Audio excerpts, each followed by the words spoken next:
that up to about 6% of Kenyan population are struggling with AUD, alcoholism use disorder or alcohol use disorder.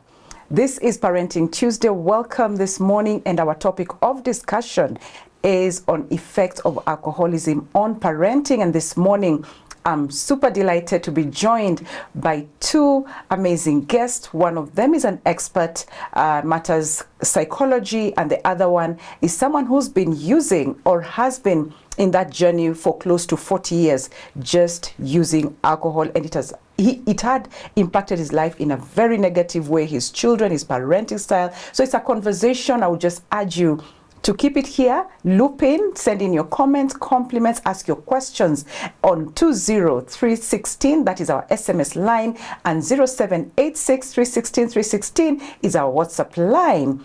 Karibuni sana, lady and gentlemen. And I'll start with you, Maina, to introduce yourself. Yes. And then we'll have our expert. I am Peter Maina, who was born and raised in a Christian family. Yes. Close to 60 years now. I'm almost clocking my 60th birthday. Wow. Getting to the 60th floor this March. And I've been in addiction since 1983. 1983.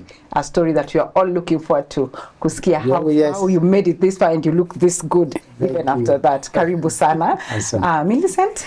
Thank you so much, Sally, for having me. Karibu. My name is Millicent Gadhoni Lukundo. I'm a counseling psychologist. Okay. Yes, and I'm also a trainer. Yeah. Oh, fantastic. Karibuni sana. Asante. Glad to have you here. Thank you. I'll start with you, Millicent. Yes.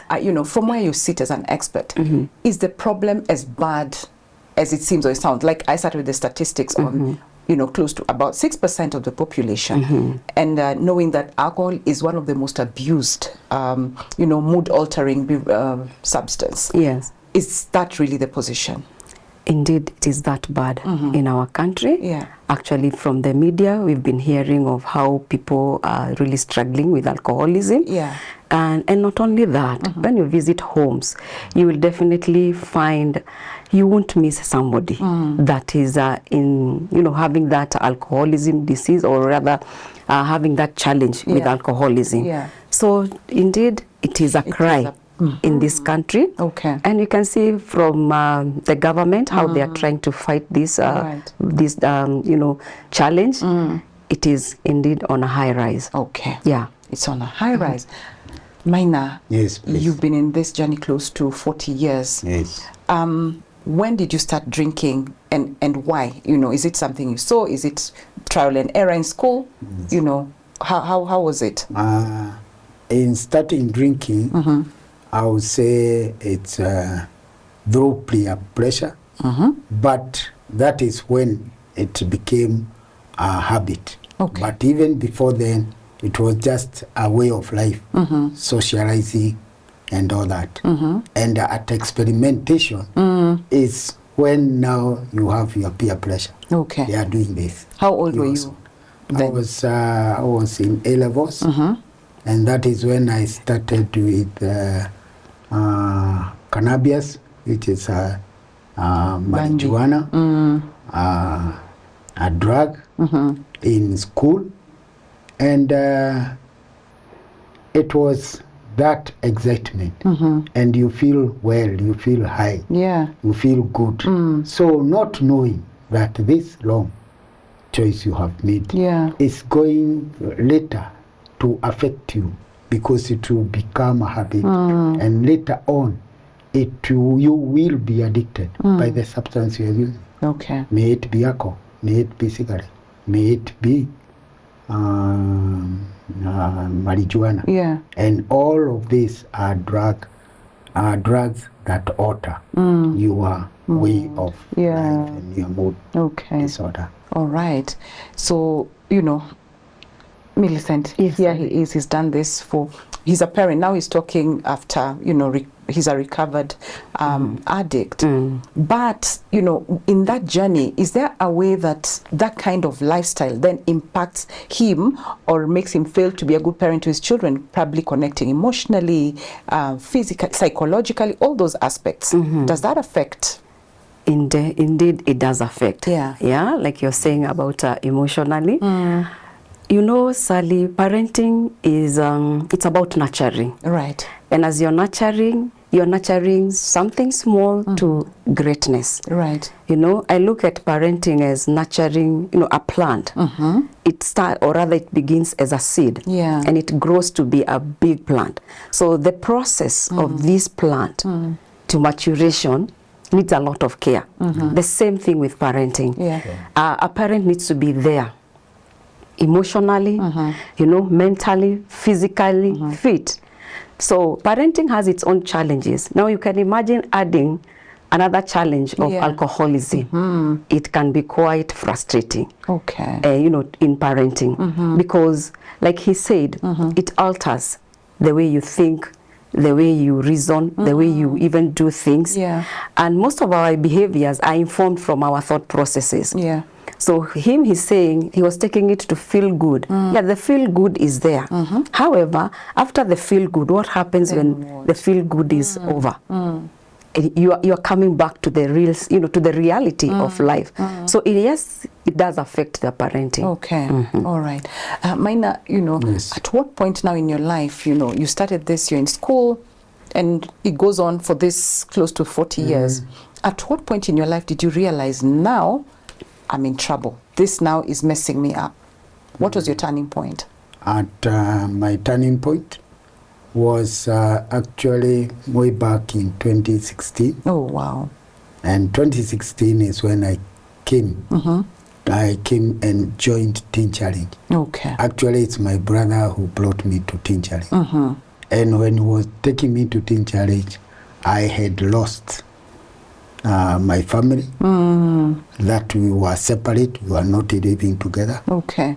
I was working just to live for the day. A day at a time. I am an accountant, but I was selling cars back there in Thika. Yeah. Something I've never done, but just to look for something that I will get something for living. Okay. To quench my drinking habit. So even after now you've lost your family, you still didn't care. You still went ahead to drinking. I didn't care, because when you are in addiction, what comes first is how are you going to get the next shot, the next, because you are not stable. You can do nothing because you have been enslaved, meaning you are tired there. When you wake up, you are having headaches, you are shaking, there is nothing you can do. So you have to look for something so that you can be stable. And what you are looking for is this drug that is taking you down. Yeah. So you are actually vulnerable to the substance. To the substance. Yeah. And actually, I was even hospitalized because I blacked out. I took a bottle. I never even finished it. I blacked out. I started removing foams, and I was rushed by the colleagues I was working for in that car bazaar to Thika District Hospital. And you still didn't? And I was there for almost 2 weeks without knowing myself. I woke up seeing myself in drips. Oh, wow. And when I was discharged, actually my brother took me and straight away told me, now, this is the right time. But this is a better program, other than the programs you have been, which is Atsumbi, which is an AA program, the 3 months program. Okay. There is, I was also in Jogs in 2007. Just before we get into, you know, your journey now, where you went for treatment and all that, I just want to understand from, you know, Millicent, because now this is in the mind now. You've gone through, you know, you've lost your family, you're losing probably a job and all that. He's in hospital, some have been in accidents. You still want to do this thing. What is this all about? Sometimes because of the choices that they have made. Right. And they don't have the courage even to face it, you know, or to retreat. Like he's saying he had lost even his family, the wife. So what am I living for? So it gets you deeper into the... Get deeper and deeper. And because you're not able to face the issues that are pushing you even into this. Okay, initially he started like it's entertainment, it is fun. Yeah. But now fun is over. Because you want to keep on having that feeling. Yeah. You know, the feeling of feeling high. And therefore you want to keep and maintain it. Okay. Therefore you keep on adding a dose, adding. Before you know, you have started also picking another one. It's not only one, you have several of them. So you'll find that even there's people who are using more than one drug. Right. Just to have that feeling of high, I want to remain there. I remember one time I was just, you know, talking to some young men, and they were telling me, you know, when I take these things, I see myself, I'm the landlord with all those apartments, my Benz is parked there, and so that feeling of feeling good, I want to remain there. So when I wake up and I'm not feeling, the reality. I wake up and I find myself, I'm in this my Mabati house. No, I want to go back where I was. So there is that feeling of wanting to remain there. You're right. So like he's saying, Maina is saying, even when he has blacked out, even when he has gone, he's still there. So it will really take a lot of courage. But is it about a void maybe within someone sometimes that they want to feel maybe? Sometimes it is, because if you're not able to deal with the underlying issues, right, you know, dealing with reconciling your reality and your ideal. If one is not able to do that, they will definitely look for a way of escape, and which is the easiest way of escape. Let me drink myself, and then from there, I will forget my trouble, not knowing after the effect is over, you wake up and still find yourself in the same place. So also not being able to work on the underlying issues can, you know, keep somebody still there. Maina, you went for this program. Okay, you've gone to different rehabilitation centers, and then you go for this one. You call it Teen Challenge. It's teen. Teen is for young people. Teenager Challenge. So you went while you were a teenager then, or it's just, you know, you meet younger people, probably they inspire you, is it? Actually, the word Teenager Challenge came from the founder, Dr. David Wilkerson. Because there was a teenager challenge in New York back in 1958. All right. That is where the word came from. But it is not a program for teenagers. It is a program for those from 18 and above. And above, anyone affected. Yes. But probably my question then would be, what impact did this, you know, the alcohol use disorder have on your relationship, the relationship you had with your children? It was not good, but I could not see it. Because you see, addiction is sin. Let us be quite clear about it and open. And the sin kind of blindens one person. Not in the blindness of the naked eye. Spiritually. You are blinded. So wherever you are drinking, you go home happy, you get the kids, you jump with them, and you feel that they are happy. But that is just temporary. It's not real, because you are not providing. But since you are not providing, you have already drunk everything. You want to play around with them and show them, oh, it's okay, which is a lie. So you're the only one who goes home happy, but everybody else is frustrated. No, they are frustrated. And in the morning when you wake up, you have your hangover, you have the alcohol has come out of the body. You feel now, you see the reality. You see now the children, they are there. You also feel bad because of the shame and the guilt. Because you know you should be providing, but this is the wife doing it, and she is also not able. And as a father, you are the source. You are the source, and you cannot do this. So you just do quick to prepare yourself to leave. You are running away from the responsibility you have.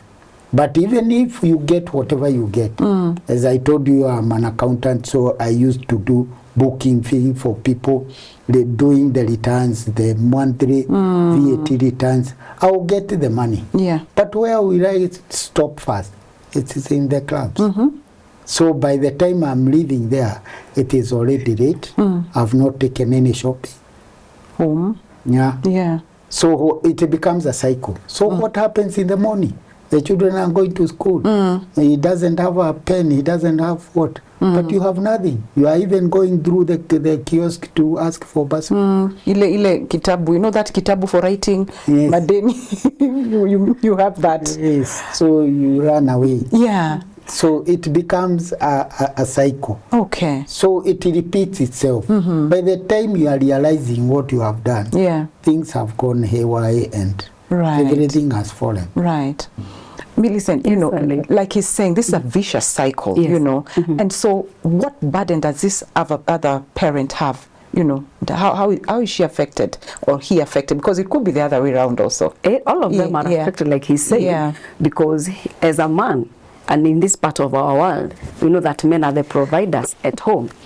So if he's not meeting his role of providing, definitely he feels very frustrated. And the other side, on the side of the woman and even the parent, she feels overburdened, because you can imagine, if this is a family, it's a couple, we have our own different roles, you know, from the way we have been brought up in our African culture. So I know mine is to nurture, is to take care of the children. The man is there to provide. He doesn't provide. Here are the children who are looking up to the parents, and one parent is not, you know, so the woman or even the man, because it can be vice versa. There are families where the woman, she's the one who is having the problem and the man is very sober. So the other partner or the other parent feels overburdened because one, she's taking two roles. All right? The two roles, they are burdening, and this can lead to a lot of frustration and a lot of stress.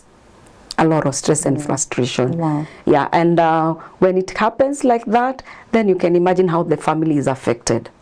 So their resources are very stretched. Right. Yeah. But we also have, you know, alcoholics who they're also providing. So really, does it make a difference that, okay, fine, can he just drink, but he's providing? He does that. However, when he's supposed to be there as a parent, to take the other role, because it's not only providing, you know, in the family, there is a role of mentorship. So how will you be mentoring your children? Right. How are you there for your children? Because when you're so drunk, I mean, you're not sober. To be present emotionally for the children. Correct. And even to understand what is happening to them. The attention that they need. How will you provide that attention? So it's not just about the material. It's not just about the material. You know, there is the emotional part of it that children, you know, so that the children will not go saying, yes, I have a father, but I was never fathered. I don't know whether you have heard people say like that. I had a father, but I was never fathered. Meaning, this father was never present, or this mother was never present. So those are some of the challenges that happen in those kind of families. Okay. Maina, probably briefly before we go into a break. Yes. The discipline aspect of it then, was it you just left everything to the mother, or did you have the capacity to even discipline your children probably? It will not be there. Okay, from the start, they will know, they actually know how I have been, because I've been very strict. But now, this discipline and having an upright family is not coming in, because now you have already withdrawn. You are not there present. Physically, you are not there. You come late when they are already done their homework and all that. So you don't even have time to know how is my child going and walking in his life and also in his school. You don't even go to the parents' meeting. You want the wife to go because either you are on hangover or you are drunk. So you are never present. and it really affects. So even the discipline will come down. Yeah. And since you are guilty of not providing and not being there, you want to appease them by being happy with them. But it is empty. You see, they are there, they are submissive, and they respect you. So there is nothing they can do. Wow. But there is no discipline you are doing. You are not parenting them in the proper manner you are supposed to. At some point, were your children, misbehaving? Were they these kids who were indisciplined, or your wife took up the role and, played a role of both father and mother? They have been indisciplined, other than now my firstborn, and I know he picked it from me. A lovely place to get the break. I love that. Something your son picked from you as your parenting. Yes. Fantastic. We're going to go into a short break, but we'll be right back after this. Remember, today being, it's a Tuesday, and you're having Partners Prayer Day today, whereby we shall be praying with you, our partners, because you've been walking with us this journey tirelessly without getting tired, praying for us, encouraging us, supporting us in different ways. And so today, it is also a time for us to pray with you as our partners. Amazing support from you, and we do appreciate it. So we are going into a short break, but remember to keep talking to us on SMS line 20316. WhatsApp is 0786316316. Send in your questions. We'll be right here to answer them. See you after the break.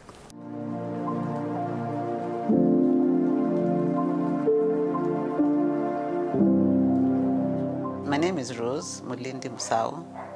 Mulindi is my father's name. Musau is my husband's name. I'm a mother, a wife, been married for this will be 25th year now, end of this year. Yeah, I'm also a grandmother of quite a number of children. My nieces also, their children also call me grandma. So yeah, and then I have been many things. I've started off as a teacher, and that's where I did my counseling training, the initial one. So I started off as a teacher, and I moved from teaching, I went to research, market research, where I was a market research executive.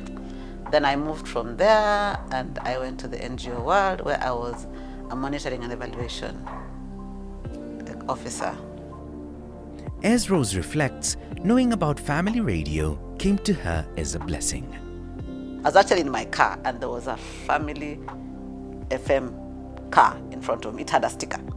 So I started looking through, and I searched, I found it. And they were playing, I always remember they were playing I Need a Miracle.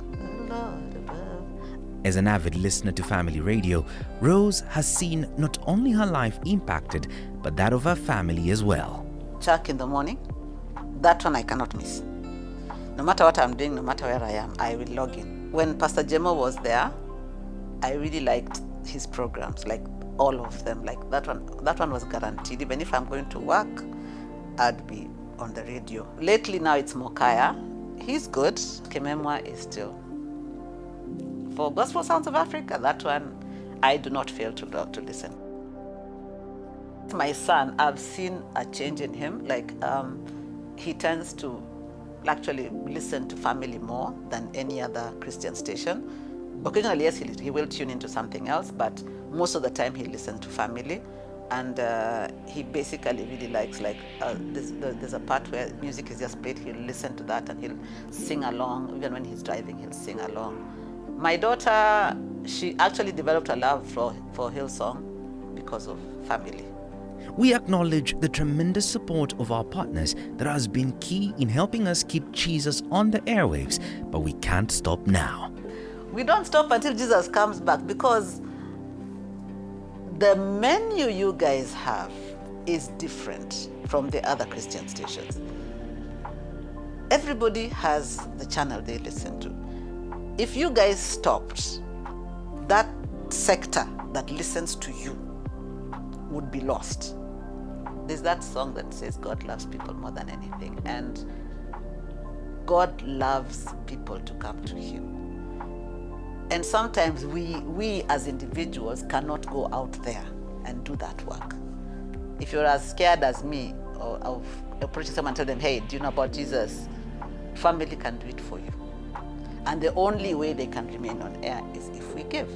If we don't give, then they will go off air. And if they go off air, someone who was supposed to listen, this is the other thing that scares me, that someone who was supposed to listen will not go to heaven, and God will call you to account, to be accountable for that soul that got lost.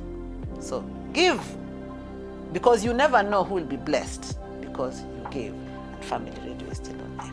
Family media is still on air. To become a partner with us, SMS the word partner to 20316. We will be glad to guide you through to be part of the family that is helping keep Jesus on the airwaves.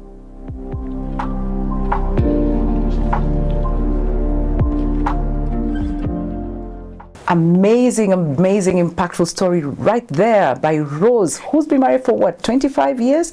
The impact of family media on different individuals, including the son who keeps watching us, So we keep urging you to keep supporting us and to, continue sharing these impactful stories that are coming to you, clean content which you can only find on family media. So welcome back to our conversation. And before the break, we were talking about, Maina was telling us about now how the son has picked something. He hasn't said what yet, but before that, let's go into our socials. And this is for you, Millicent, the expert, and Maina. Someone says, good morning, Sally, and the guests. There are people who do drink daily, probably a tot of whiskey and are okay. But once in a while, like once a year, they overdo it like for a whole week non-stop, no work, no showering, etc. And after that, they act normal like nothing happened and move on with no apologies to us as the family. Is this a mental issue coupled with alcoholism? Millicent, I think that will be yours. All right. Yeah. Thank you, Sally. Like the listener is sharing about this concerned family family member in the family. You can see there are patterns there. The listener is saying that this person takes it, once in a while, the thought daily. The thought almost daily. Almost daily.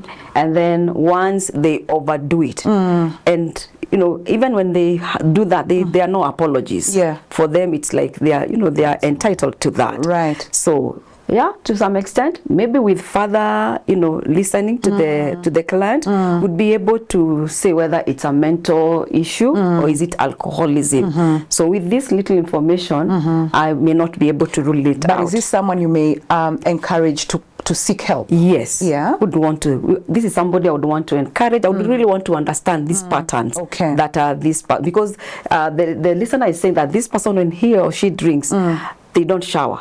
They will do nothing. So that is something that somebody that I would be interested to hearing more. Okay. Yes. All right. Then there's of course another question here or interaction. Someone saying, good morning, Sally. Nice topic. I'd like to ask Millicent, at what point does enjoyment become addiction?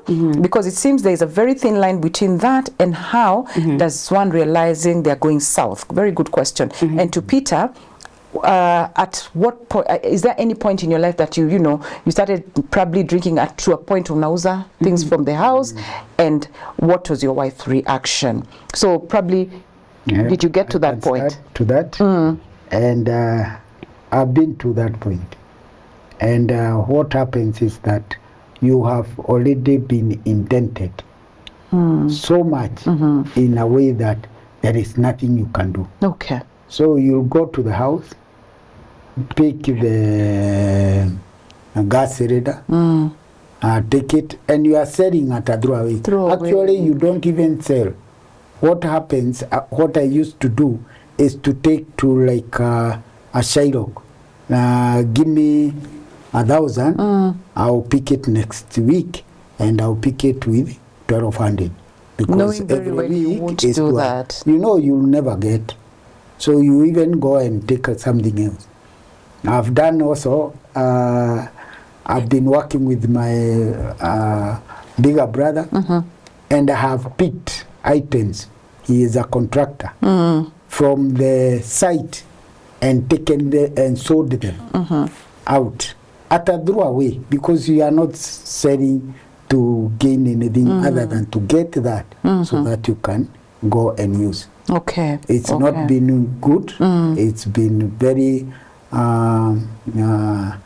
bad. Right. And even to my wife, it was really devastating, where we could not even talk at times, even for a week, because she wonders why, what is all this? This is not the man I knew. I married, yeah. Yes. Okay. It really becomes a very straining and a problem. Okay, okay. Family. And then Millicent, there's a question like now, there's a very thin line between what the viewer is asking, the enjoyment, and also for that to become an addiction. So at what point then do you get to know I'm going south? Yeah.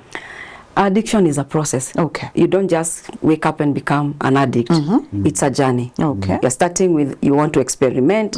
From the experiment, now it becomes enjoyment. You're becoming a regular drinker. From there, it develop. It, you know, you mature to another stage.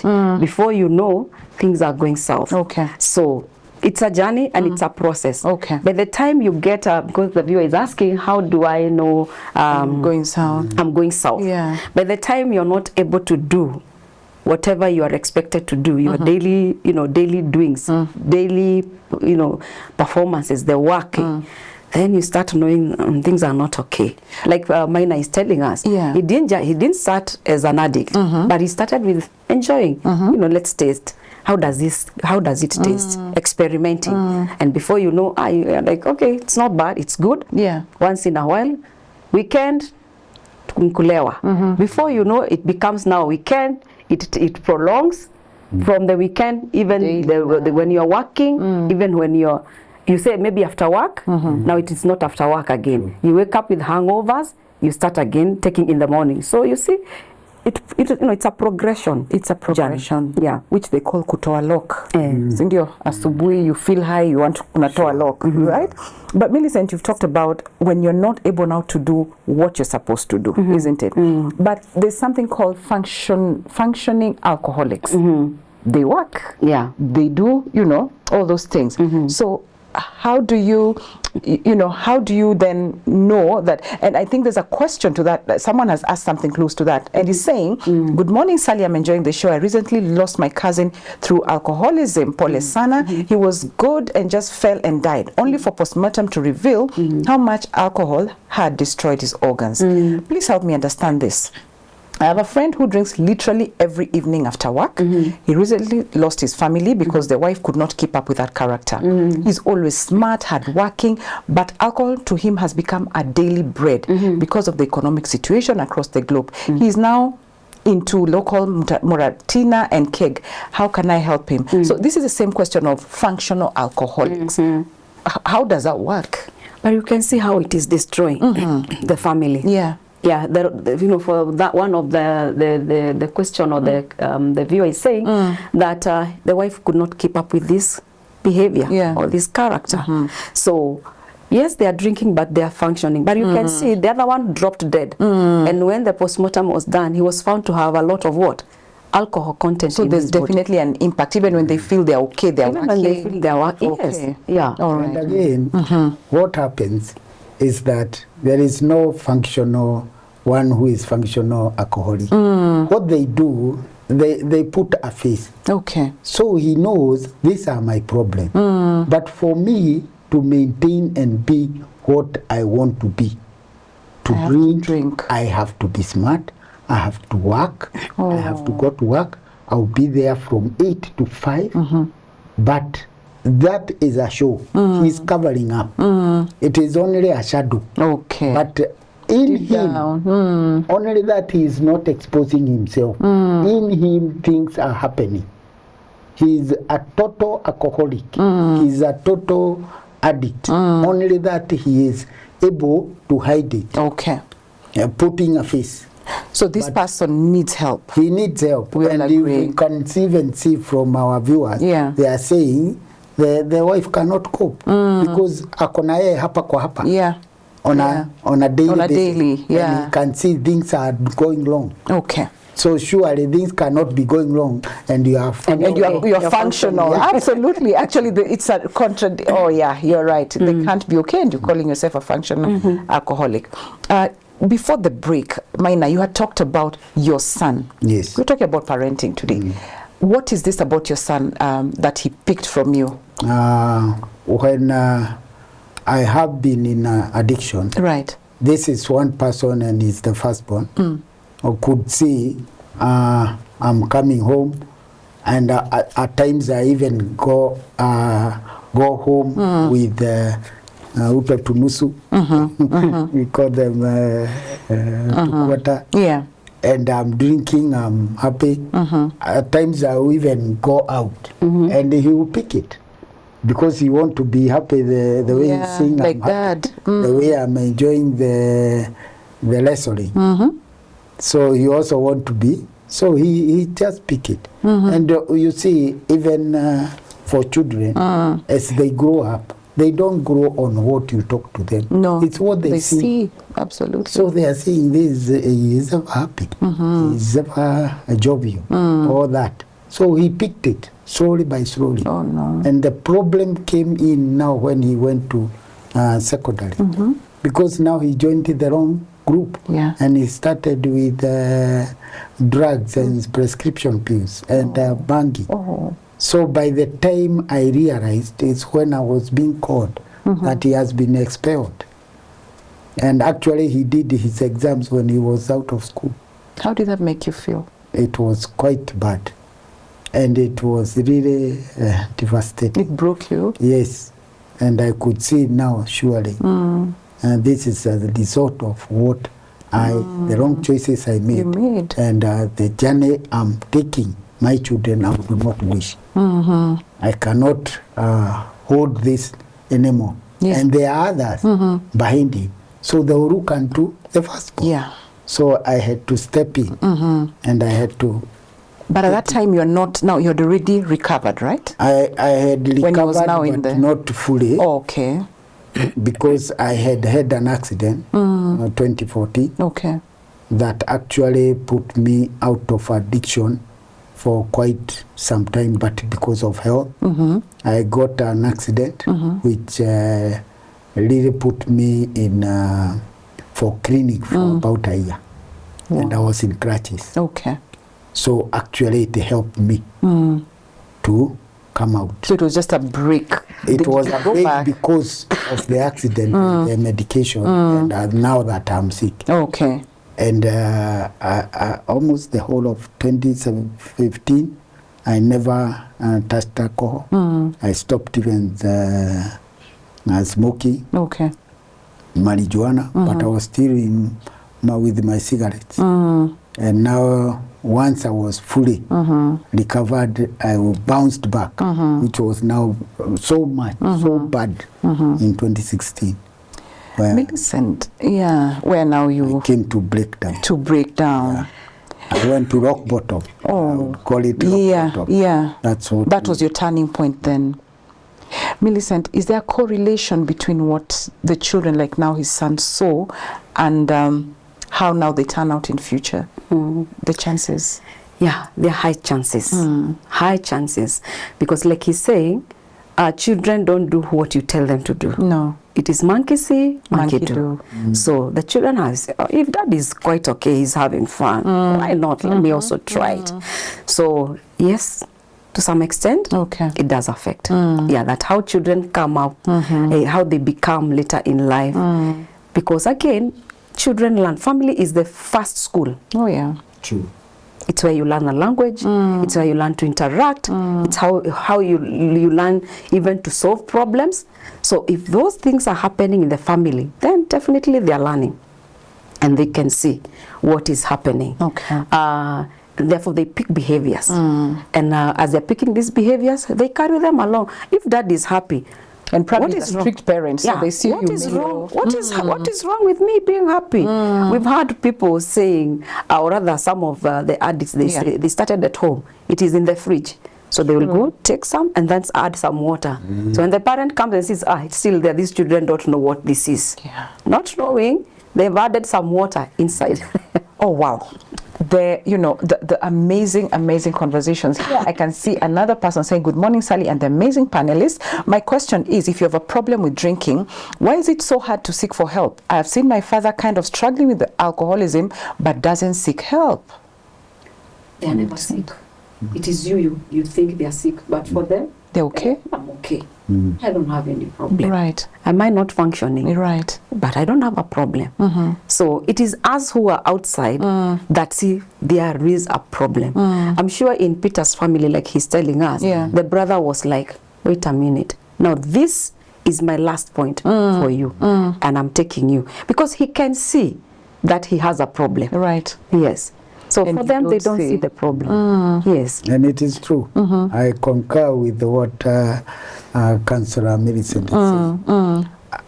When you are an addict, you don't see that there is any problem. It is the other party to see. Because for you, you know, even when you are told, you say, no, I'll fix it. I was even able to stay for 2 days. I can even do a week. I can do a month. This is something I can manage. And that is the story with all that you can manage. Which you know for sure. But you don't know that you cannot manage.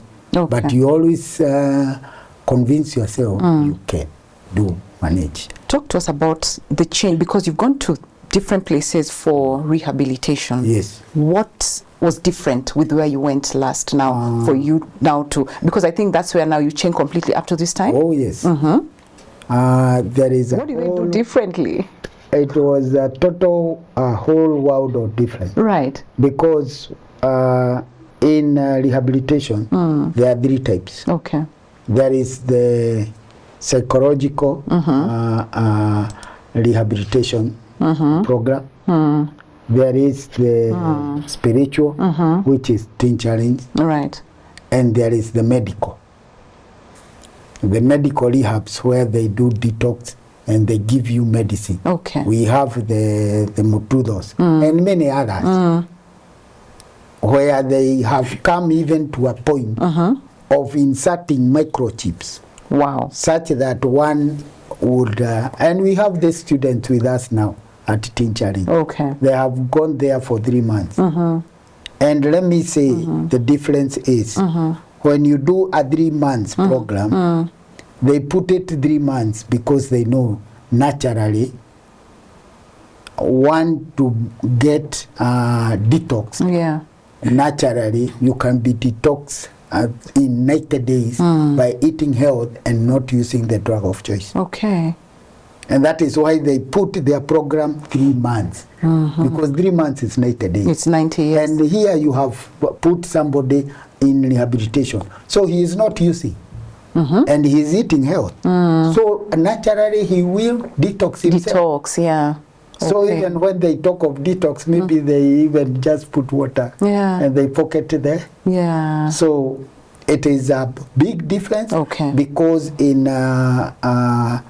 the secular rehab, they talk of, and I've been there, like in Asubi. Right. We were taught and you were told that addiction, you have an X factor. You were born with it, which is a lie of the devil. There is nothing. God cannot create an addict. He cannot create an addict. An addict is a habit you acquire because of what you are using and the choice you made. And the choices you made. And that substance is addictive to the body. So it's not that you are born with it. That is the big difference. And in Teen Challenge, we believe that since it's something you have acquired, you can stop it. You can stop it. Because you learned it and you can also unlearn it. Yes. Okay. So you learn a new life to live naturally for the purpose you are created for.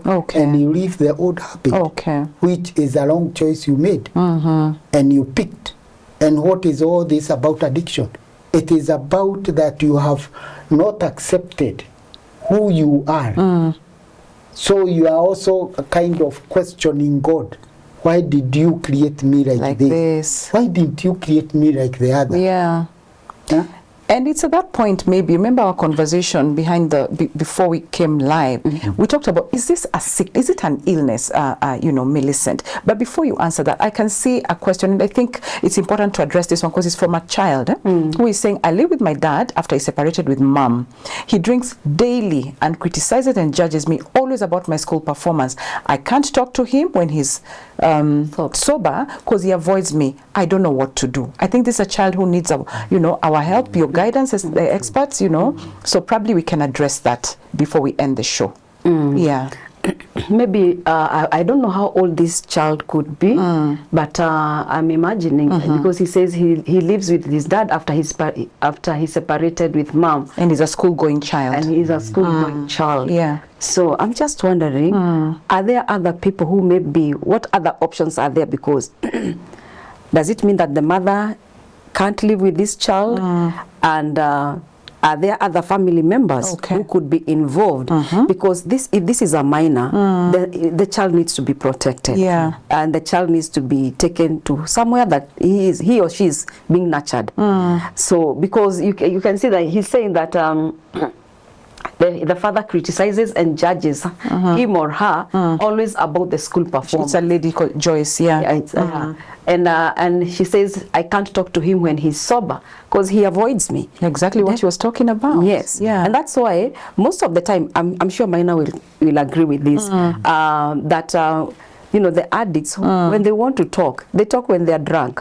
They will not talk when they're sober. Yeah. Yeah. They call it liquor courage. And I personally say, when a drunkard talks to you and tells you things when they are drunk, just know that is what they have always wanted to tell you. It's only that they don't have the courage to face you. That's why this child is saying he can't talk to her when he is sober. So when they are drunk, they kind of, even if it is one bottle, they feel, I'm courageous enough to face this person. So maybe I would suggest, if it is a minor, are there other options? Can somebody stay with this child, until the child is able now to take care of themselves? Yes. Maina, how is it like now for your family, your children? How is the relationship? Did you mend or did you make up with your wife? How is it like for you now? It's really a blessing because I am with the family. Awesome. We are living as one family. Okay. We relate and there is love in the family. Okay.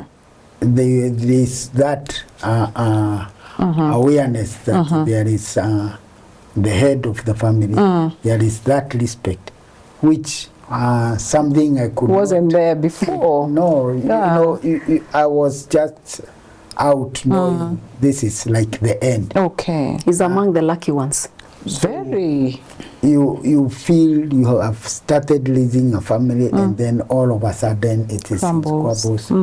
You actually get lost. What a beautiful, your story is a beautiful story of hope. And even as we're getting to the end of this show, I don't know what you may want to just tell, other parents out there, someone struggling probably, who is in the same hole like you are. Do you have any message for them? What I can say, and I can encourage parents, and also the families, when parenting, let us always be one as a family. Okay. And it starts from the origin, from the Garden of Eden, and that is why Adam was given Eve.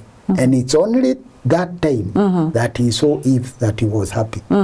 Because God could create all manner of other creatures. But Adam was never happy about it.